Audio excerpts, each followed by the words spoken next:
도시 공간 구조 이론으로 들어가겠습니다. 자, 도시 공간 구조 이론이라고도 하고 도시 내부 구조 이론이라고도 해요. 그럼 도시 공간 구조 이론이라는 말이 뭐냐?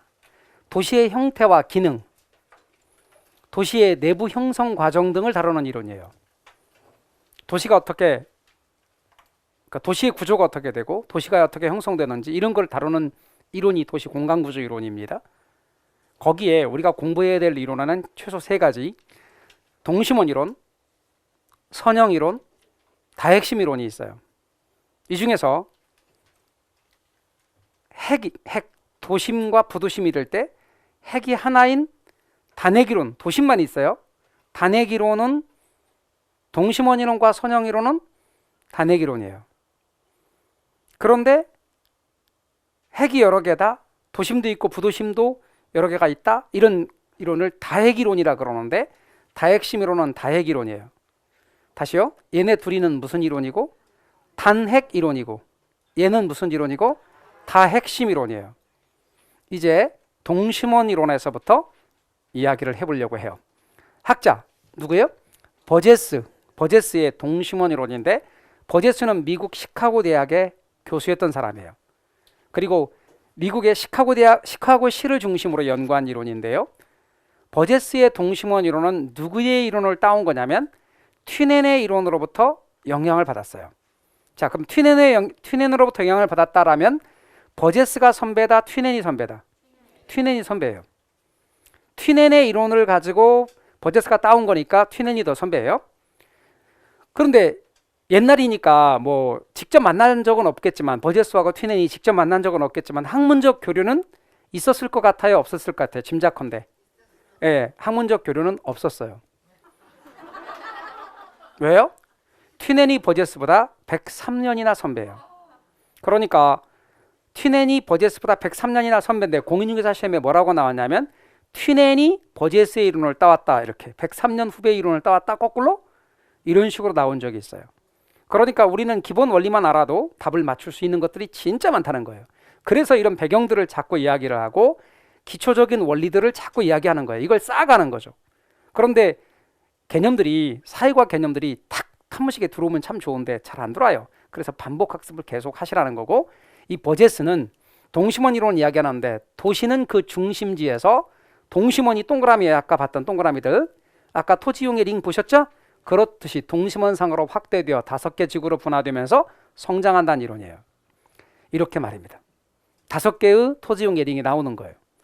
그러면 1번부터 시작해서 1, 2, 3, 4, 5 5개의 토지용의 링이 나오는데, 요거를 가장 안쪽이 도심이 중심 업무 지구, 그 다음에 2번이 천이지대라고도 하고 전이지대라고도 하고 점이지대라고도 해요.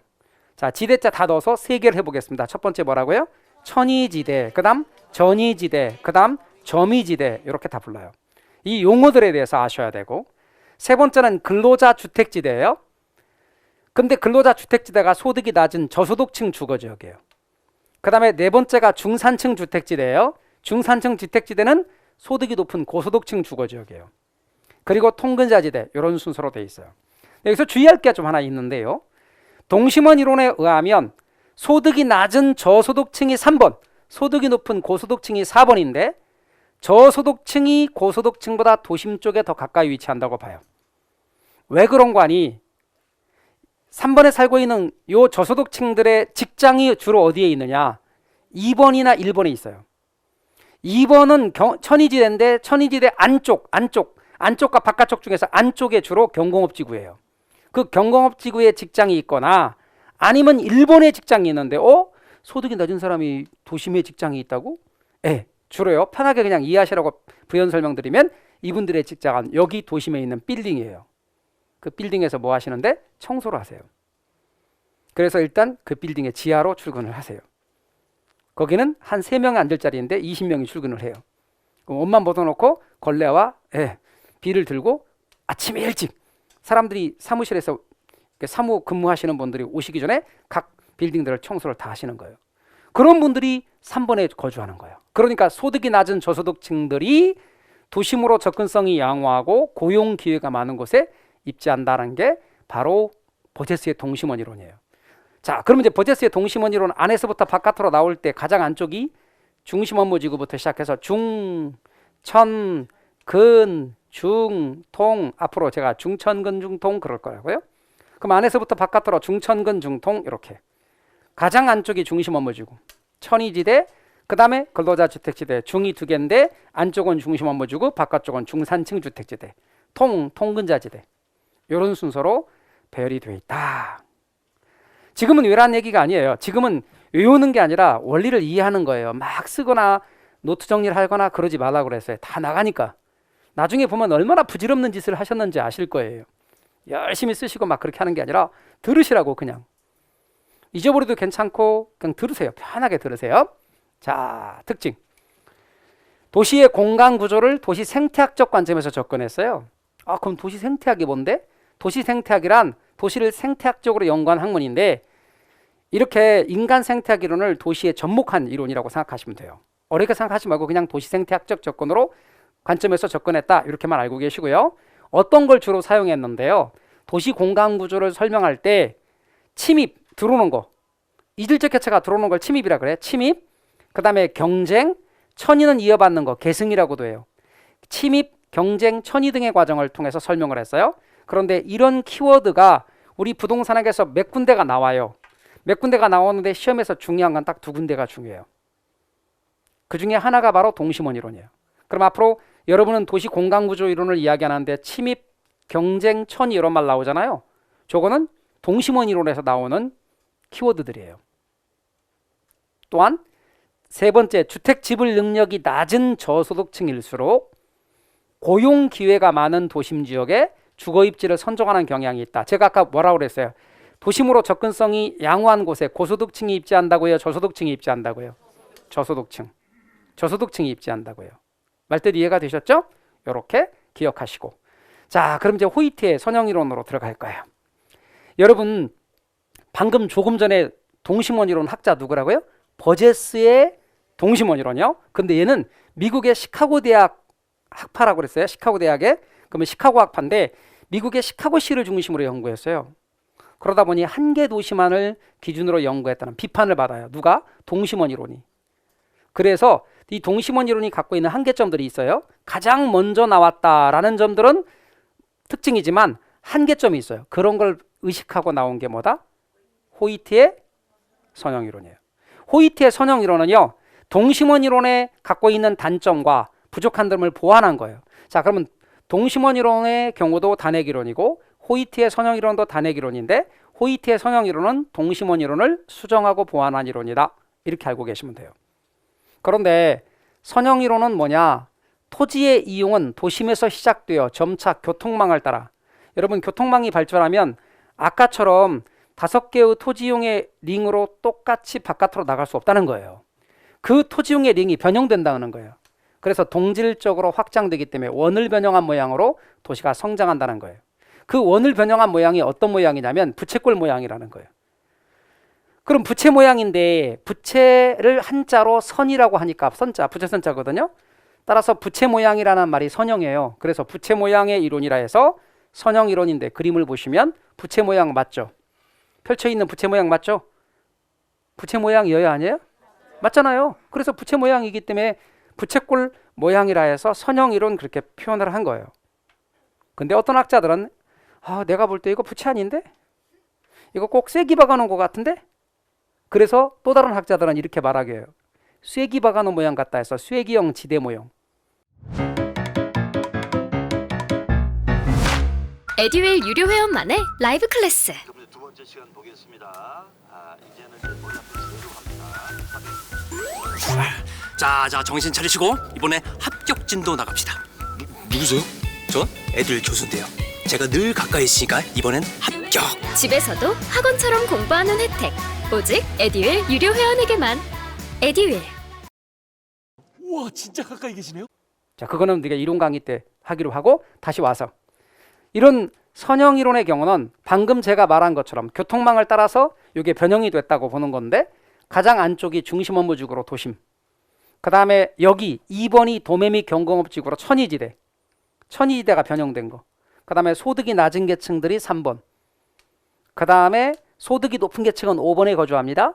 그리고 5번에 사는 사람과 3번에 사는 사람들을 걸러주는 역할을 4번 중급주택들이 하는 거예요. 그러면 5번에 있는 사람과 3번에 있는 사람이 서로 붙어있지 않도록 걸러주는 역할을 한다 그랬더니 여기 붙어있는데요 그러시는 분들이 있는데 어쩌면 고속화도로로 이렇게 도심으로 바로 지나갈 수 있어요. 그럼 5번에 사는 사람들은 주로 주요 교통노선을 따라서 도심으로 접근성이 양호한 곳에 고소득층들이 위치해요. 그러면 정리를 해보면 이래요. 주택가격의 지불 능력이 도시 주거 공간의 유형을 결정하는 중요한 요인으로 보는데요. 조금 전에 봤던 그림에서 이 그림에서 여기 있는 사람들은 주로 쾌적성도 양호하면서 도심으로 접근성도 양호한 곳에 위치해. 여기서 딱 올라오면 차로 올라오면 여기까지 거의 논스톱으로 한 번에 들어가는 그런 고속화도로에 주로 위치하는 거예요. 그리고 쾌적성도 되게 뛰어난 곳에 고소득층들이 위치하는 거예요. 그러니까 주택 지불 능력에 관한 측면들을 이야기하는 거죠. 이렇게. 그러면서 주택 구입 능력이 높은 고소득층의 주거지는 주요 간선도로 인근에 입지하는 경향이 있다. 그러면서 주택 지불 능력이 있는 고소득층들은 기존의 도심 지역과 주요 교통 노선을 축으로 해서 접근성이 양호한 지역에 입지하는 경향이 있다. 자, 그러면 다시 도심 가까이에 고용 기회도 많고 도심으로 접근성이 양호한 곳에 저소득층이 위치한다는 무슨 이론이고? 동심원 이론이고. 그리고 이렇게 주택 지불 능력이 있는 고소득층들이 기존의 도심 지역과 주요 교통 노선을 축으로 해서 접근성이 양호한다고 말하는 건 선형 이론이고, 동심원 이론은 도심 가까이에 고소득층이 위치합니까? 저소득층이 위치합니까? 저소득층. 선형 이론은 도심으로 접근성이 양호한 곳에 고소득층. 구분하셔야 됩니다. 그래서 양 두 가지를 구분하십시오. 조금 전에 동심원 이론과 선형 이론은 단핵 이론이라고 그랬어요. 다핵 이론이라고 그랬어요? 단핵 이론이라고 그랬어요. 핵이 하나. 그런데 단핵 이론이면 대도시에 적합할까? 아니면 중소도시에 적합할까? 그렇죠. 그래서 동심원 이론과 선형 이론은 중소도시에 적합한 이론이에요.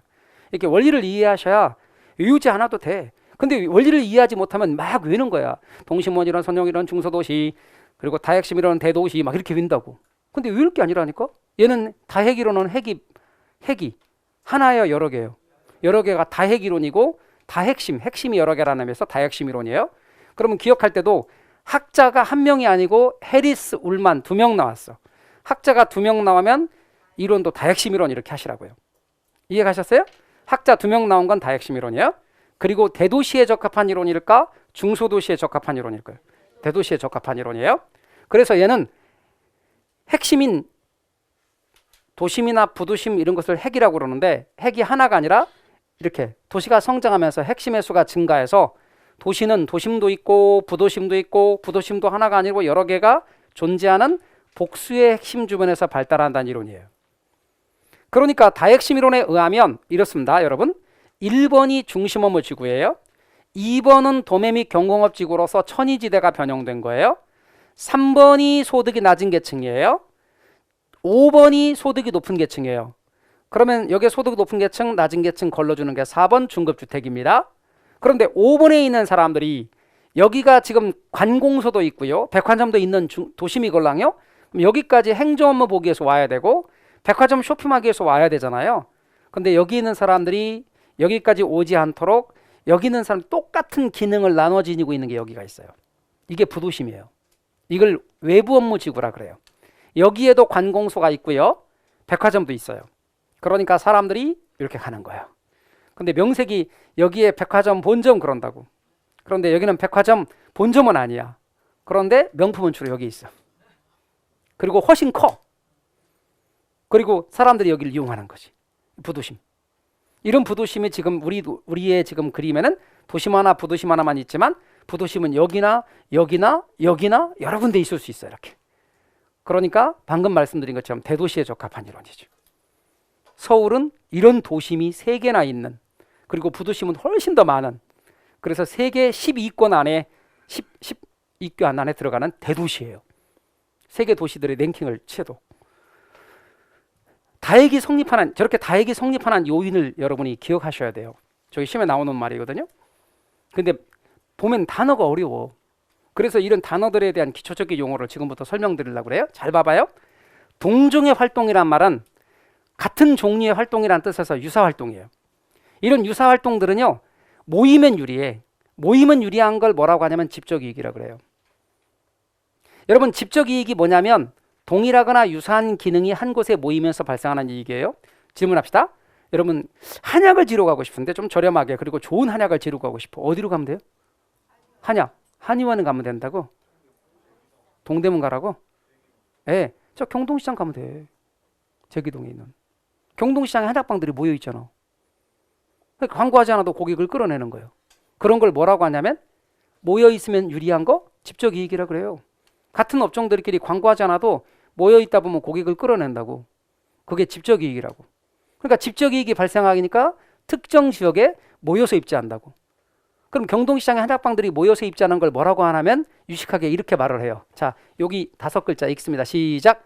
집중지향성. 한 번 더요. 집중지향성. 똑같은 말로 다른 말로 집적지향성. 다른 말로 집적지향성.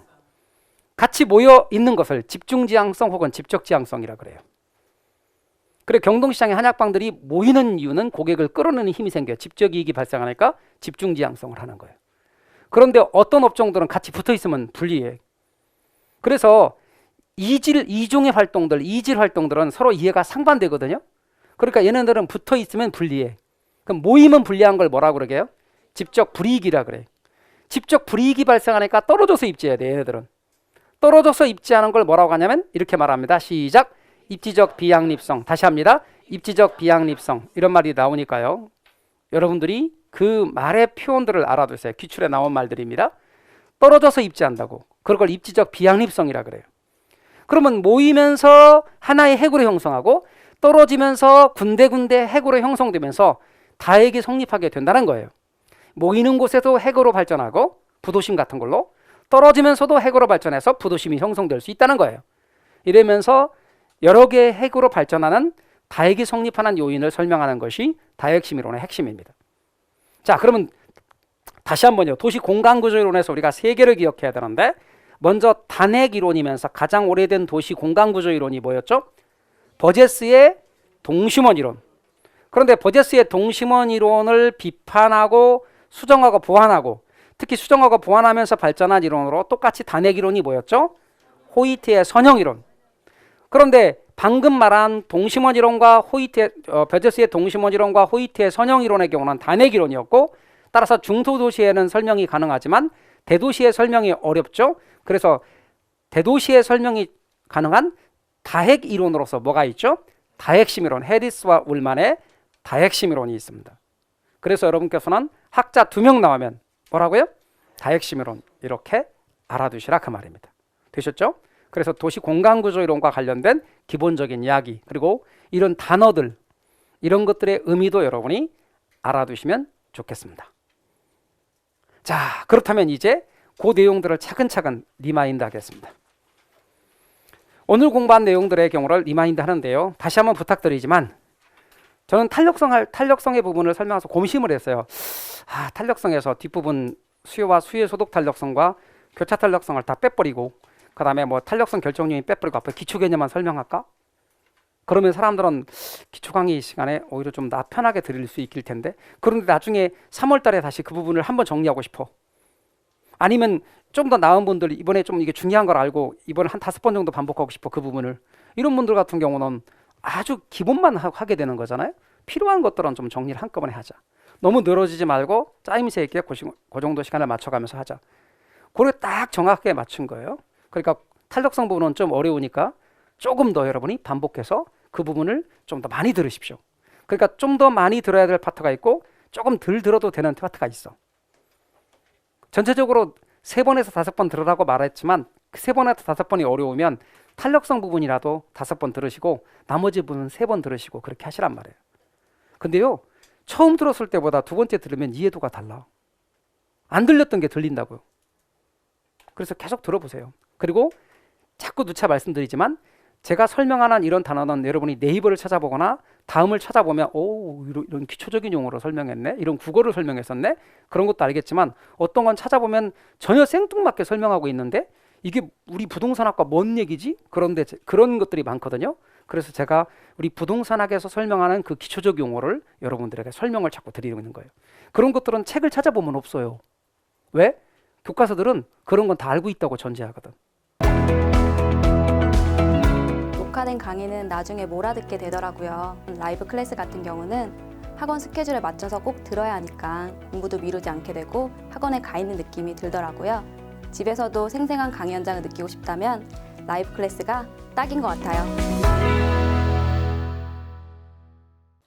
그래서 3월 달에 바로 강의를 들어가시면 어렵다고.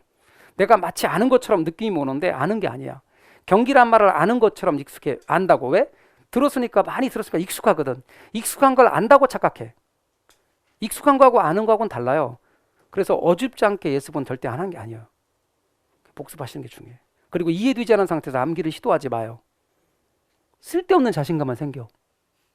이해가 되고 나서 암기를 하셔야 그때 제대로 된 자신감이 생기는 거예요. 지금은 막연하죠. 뭘 해야 되지? 들어요, 그냥.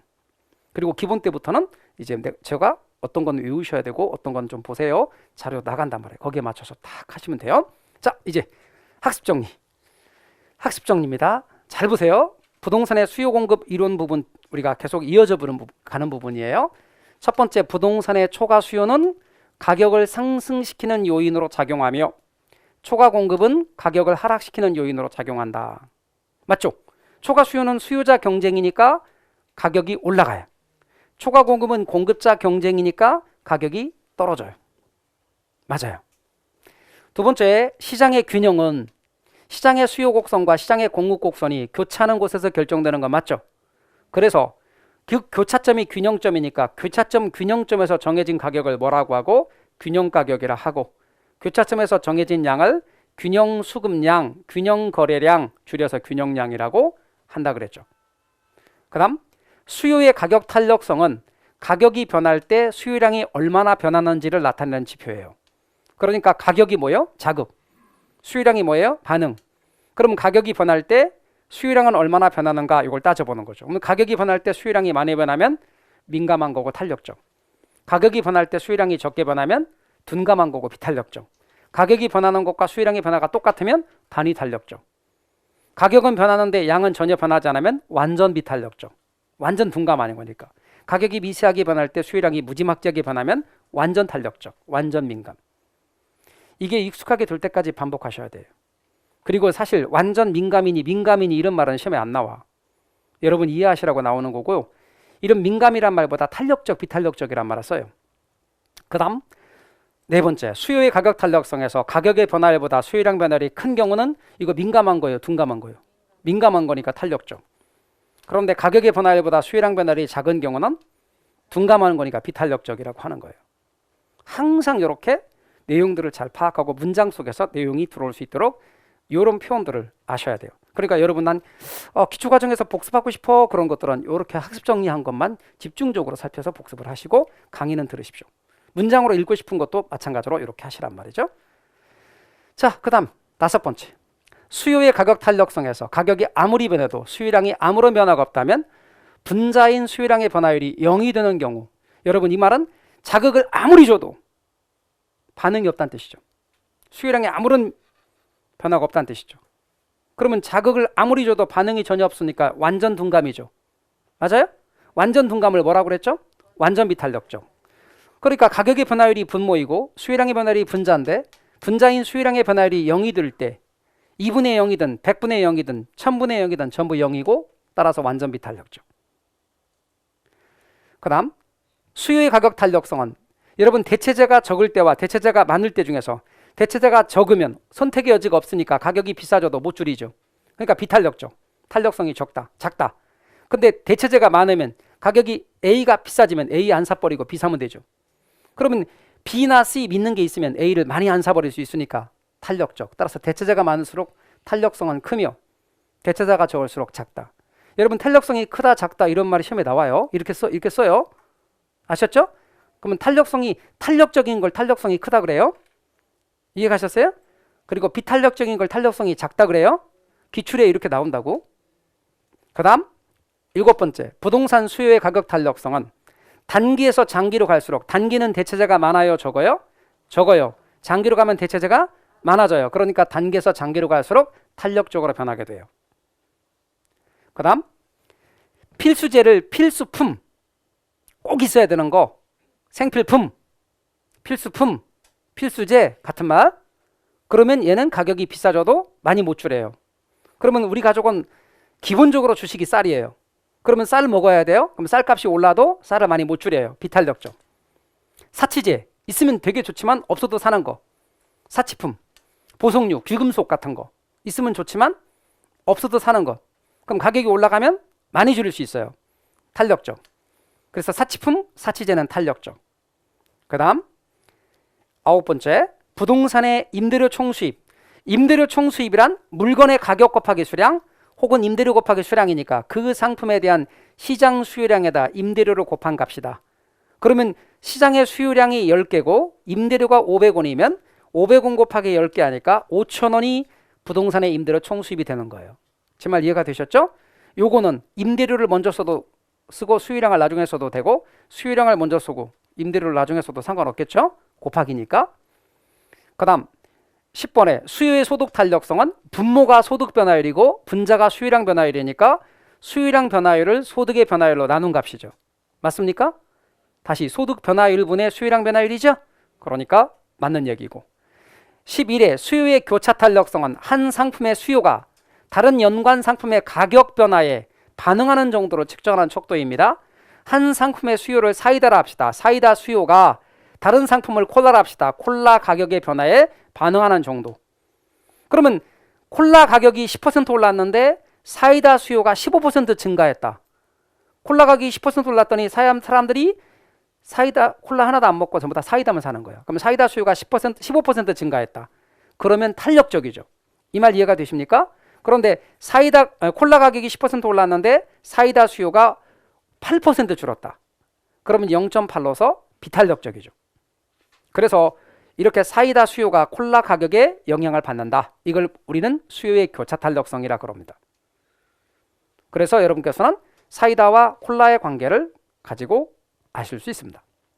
자, 그 다음 부동산의 경기 변동에서 부동산의 경기 변동을 이야기할 때 경기란 한마디로 소비활동과 생산활동을 가리키는 거라 그랬고 소비활동과 생산활동이 활발하면 경기가 좋다고 말하고 소비활동과 생산활동이 침체되면 경기가 안 좋다고 말하는데 이 부동산 경기 변동도 똑같은 원리를 적용시켜서 부동산 시장이 일반 경기 변동처럼 상승과 하강 부연이 반복되는 현상을 말합니다.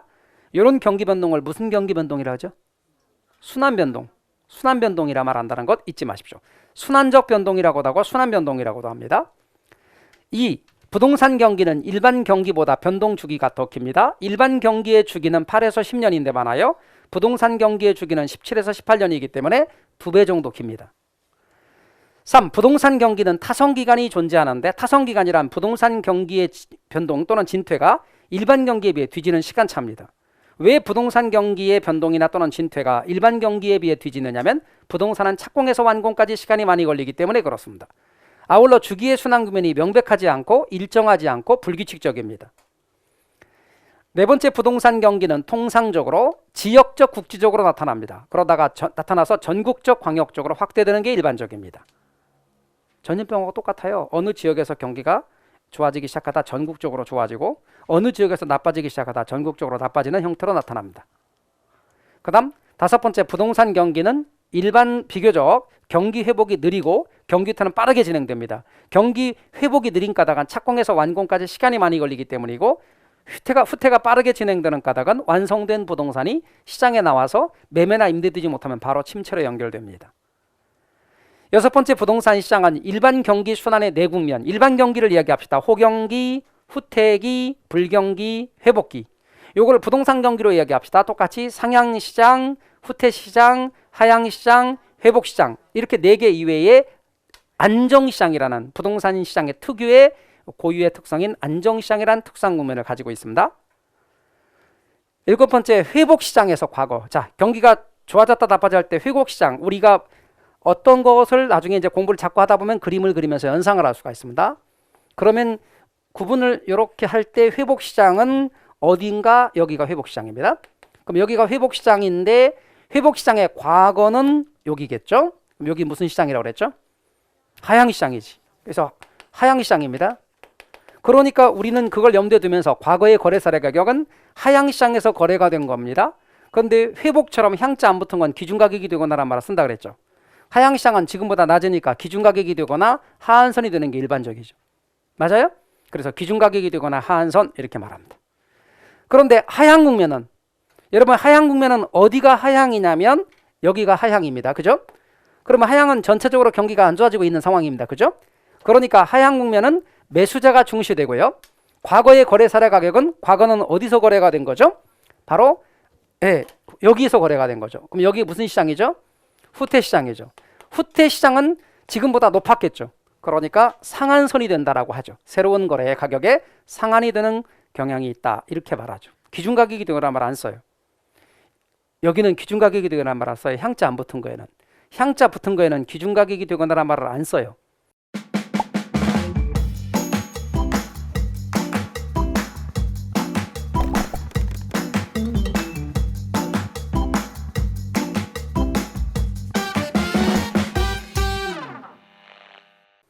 그 다음 불규칙 변동은 예기치 못한 사태로 초래되는 비순환적인 경기 변동 현상을 말하는데 무작위적 변동, 우발적 변동이라고도 합니다. 지진, 혁명, 전쟁, 그리고 정부 정책에 의한 경기 변동, 그러나 코로나19로 의한 경기 변동도 불규칙 변동에 들어갑니다.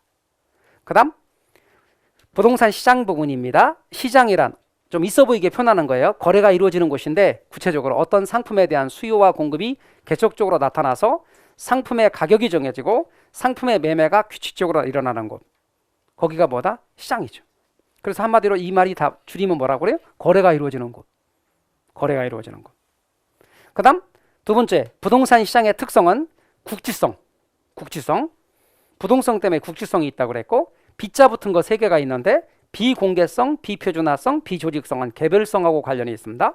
그리고 수요와 공급의 조절이 곤란하다는 점, 그리고 매매 기간이 오래 걸린다는 점 등을 들 수 있습니다.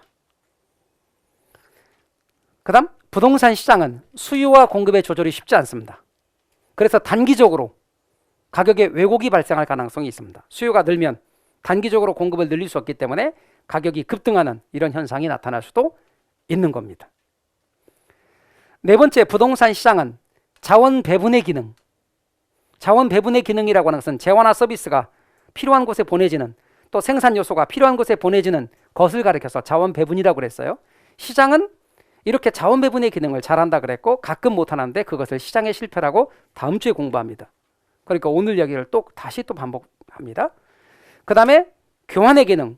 시장에서는 이렇게 현금과 부동산의 교환이 이루어지고 부동산과 부동산의 교환이 이루어집니다. 뿐 아니라 시장에서 사는 사람과 파는 사람 사이에 가격이 형성되고, 즉 창조와 파괴의 과정을 거치면서 가격이 형성됩니다. 1억이었던 것이 사는 사람이 많으면 1억 1천으로 올랐다가 경기가 안 좋아지고 수요가 줄면서 공급이 오히려 더 늘어나게 되면 가격이 9천으로 떨어지는 경우도 있습니다. 이렇게 창조와 파괴의 과정을 거치면서 가격이 형성되어진다라고 하는 것이고, 네 번째는 시장에 나가면 정보를 얻을 수 있다는 것이죠. 그래서 어느 정도 규모의 부동산은 얼마 정도 한다, 이런 가격에 관한 정보라든가 혹은 물건에 관한 정보라든가 이런 정보를 얻게 되고, 또한 양과 질의 조정 기능입니다. 수요가 늘면 가격이 올라가고 가격이 올라가면 공급이 늘고 공급이 늘면 양이 늘어나게 됩니다. 양이 늘어나면서 자연스럽게 경쟁을 하겠죠. 양과 질의 조정 기능입니다.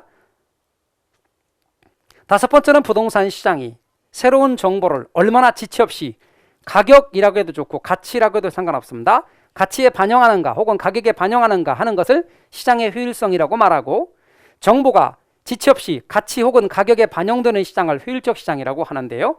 대표적인 주식시장이나 부동산 시장은 그런 의미에서 효율적 시장이 되는 것입니다. 효율적 시장 중에서 여섯 번째, 약성 효율적 시장이란 현재의 부동산 가격은 과거의 부동산 가격 및 거래량의 변동과 같은 역사적인 정보를 완전히 반영하고 있는 시장을 말합니다. 여기서 약성 효율적 시장은 현재의 부동산 가격에 과거 정보는 다 반영하고 있는 거예요. 그걸 약성 효율적 시장이라 그래요.